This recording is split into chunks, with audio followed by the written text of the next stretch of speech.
Hello students, welcome to my channel. আজকের আমরা তরু দত্তের একটি বিখ্যাত কবিতা আওয়ার ক্যাজুরিনা ট্রি, এই কবিতাটি আজকের আমরা আলোচনা করব। যারা ক্লাস 12-এ উঠেছ তোমাদের সিলেবাসে এই কবিতাটি রয়েছে। এটি একটি বিখ্যাত কবিতা এবং তরু দত্ত তোমরা জানো ভারতীয় কবি, ক্ষণজন্মা কবি। তার বিখ্যাত কবিতা আওয়ার ক্যাজুরিনা ট্রি, এই কবিতার সঙ্গে তার ব্যক্তি জীবন অনেকটাই জড়িত রয়েছে। চলো আমরা এই কবিতাটি লাইন বাই লাইন আলোচনা করার আগে আমরা তরু দত্ত সম্পর্কে সামান্য কিছু জেনে নেব। তারপরে এই কবিতাটির সম্পর্কে কিছু জানব, তারপরেই আমরা এই কবিতাটি লাইন বাই লাইন আলোচনা করব। চলো আমরা এখন জানব এই তরু দত্ত সম্পর্কে। তরু দত্তের জন্ম ও পারিবারিক পরিচয়।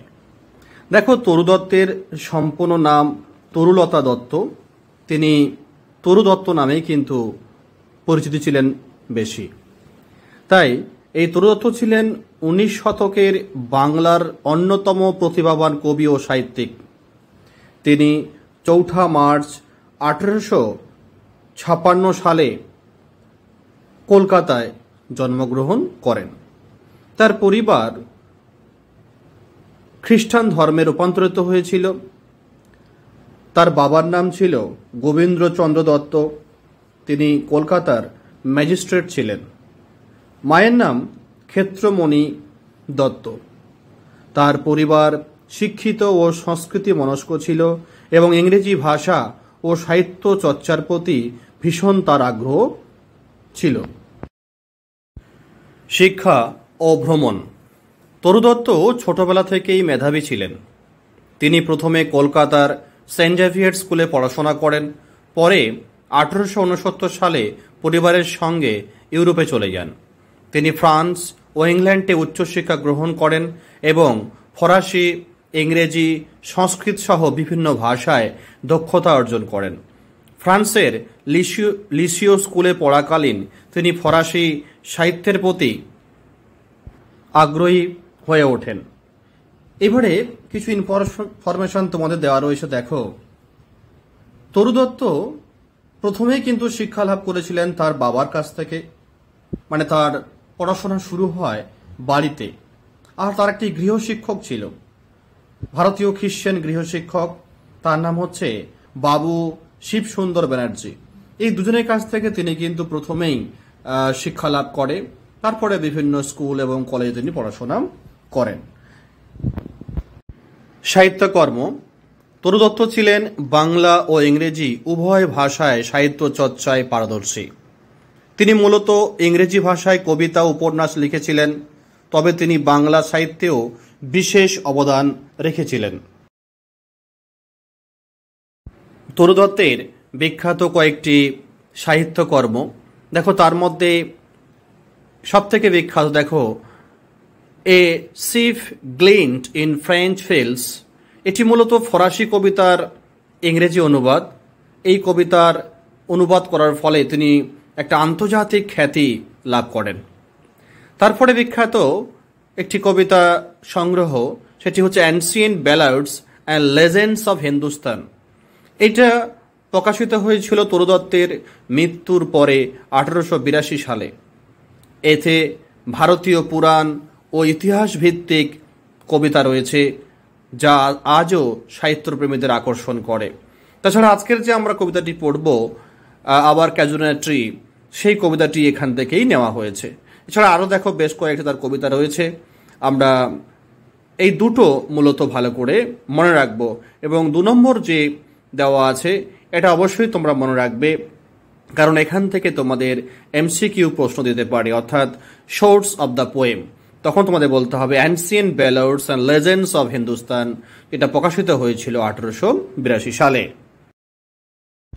তরু দত্তের কবিতার কিছু বৈশিষ্ট্য।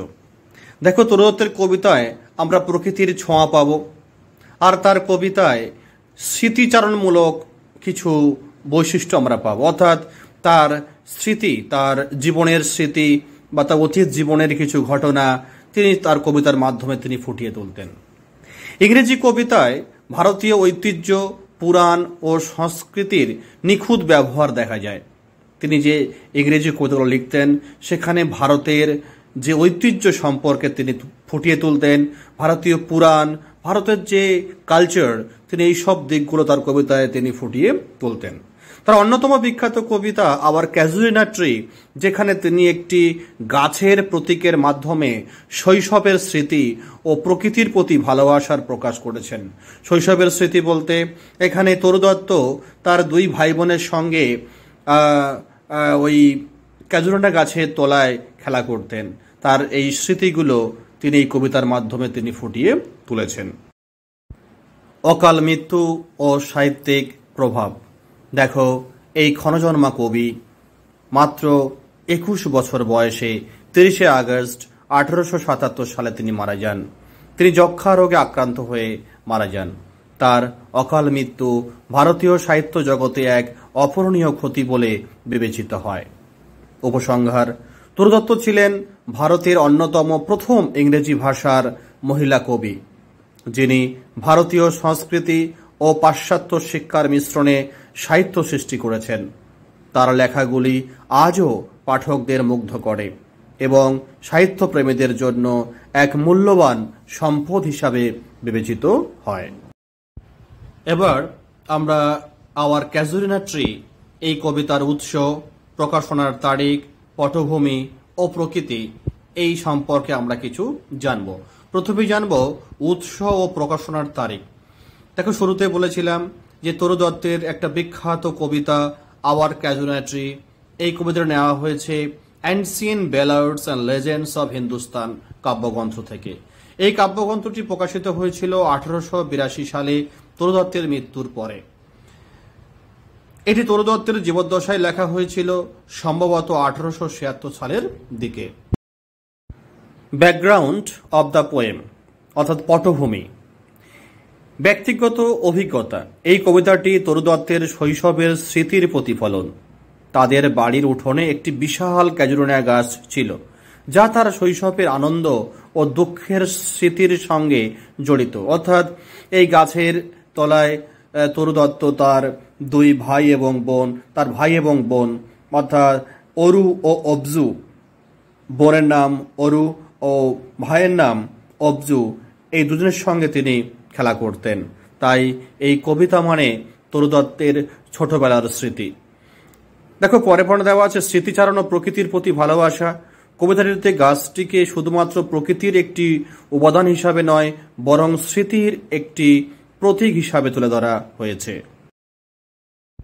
এরপর দেখো, প্রিয়জনদের হারানোর বেদনা।